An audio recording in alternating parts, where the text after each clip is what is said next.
धनुजात्रा बरगढ़ शासन व्यवस्थार समीक्षा करछंती कंस महाराज। 11 दिन पर मथुरा नगरी पलटिथिबा बरगढ़ जिलार प्रशासनिक अधिकारी मानकु डकाइथिले दरबार को। परिस्थिति संपर्क में अधिकारी मानक ठारू बुझिबा सह विभिन्न अभियोगरो शुणाणी करथिले। उपजिलापालक सह पुलिस, स्वास्थ्य विभाग, वन विभाग, ग्राम्य उन्नयन, विद्युत और पूर्त विभाग अधिकारी डकाई व्यवस्था संपर्क में पचारि बुझिथिले कंस। अबाध जंगल कटा और हाथी उपद्रव वृद्धि संपर्क में कैफियत तलब करथिले।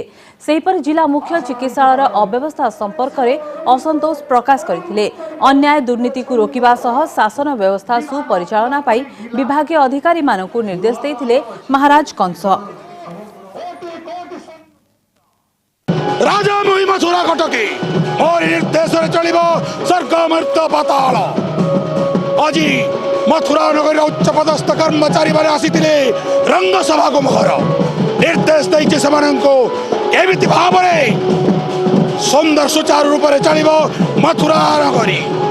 जदि कर्तव्य हेला गले कठोर दंडरे करिबि दंडित ए थिला कंस महाराजंकर निर्देश। महाराजंकर आदेश निश्चित भाव शिरोधार्य किंतु चलित वर्ष विगत तुलन में क्षयक्षति जहाँ अच्छी निश्चित भाव में कम अच्छी जहाँ यथाशीघ्र वन विभाग तरफ जहाँ भी क्षयक्षति आकलन करके अनुकंपा राशि प्रदान व्यवस्था करा जाउछि।